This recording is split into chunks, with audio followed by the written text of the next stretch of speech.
Hello everyone, Callum here from KB Ants and welcome back to yet another video. Before we start with the video, I'd just like to say that this video is made in association with antlady.co.uk, so be sure to check out her website and there'll be a link in the description below. So in today's video we're going to be looking at the care for Monomorium Subopacum. So we'll start off with the basic care for this species.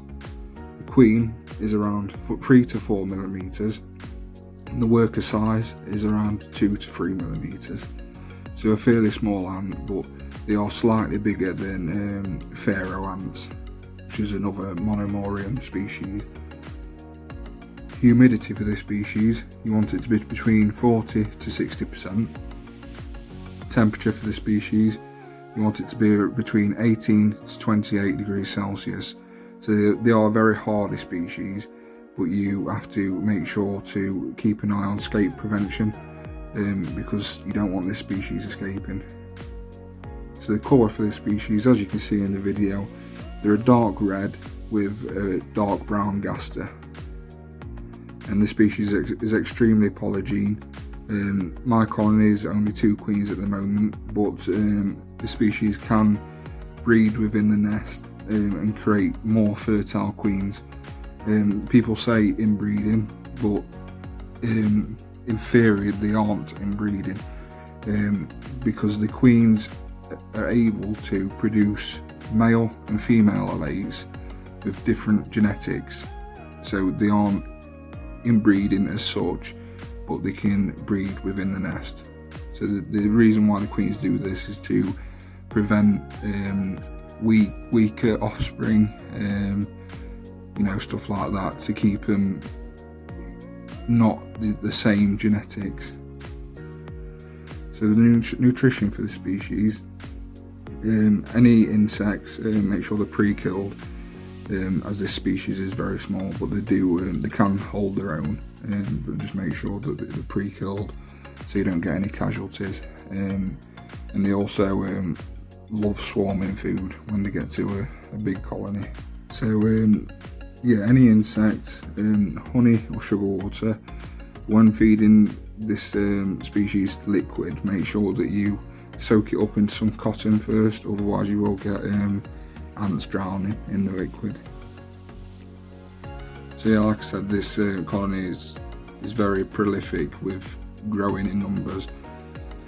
Under the part where I wrote down saying the colony size, I put unknown, just for the fact that this colony can grow bigger than you can imagine.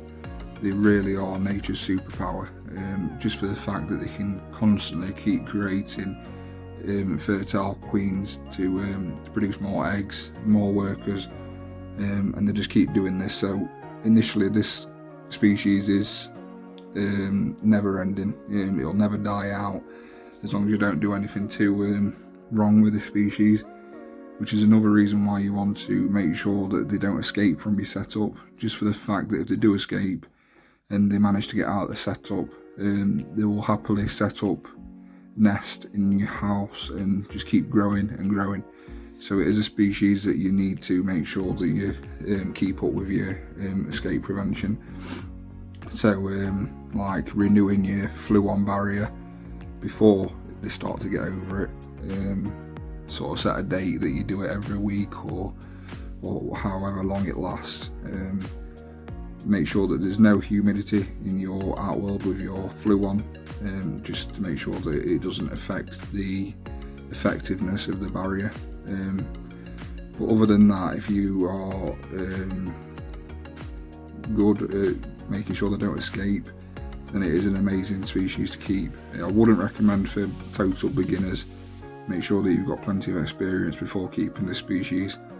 And I think the ant lady will be stocking these within about 5 days to a week. So keep an eye out on the website, and I'm sure she'll put them on there when they are available. So yeah, that's everything you need to know to be able to keep this species. It is really an amazing species. It's one that you can invest a lot of time into, and you know that it's not going to die out eventually, you know what I mean, because they just keep making new queens all the time. So So when old queens die, there's always new ones to replace it. So I hope you liked the video. If you did, please remember to like and subscribe and hit that little bell to stay up to date with all my latest videos. Thank you for watching, and I hope to see you again in the next one.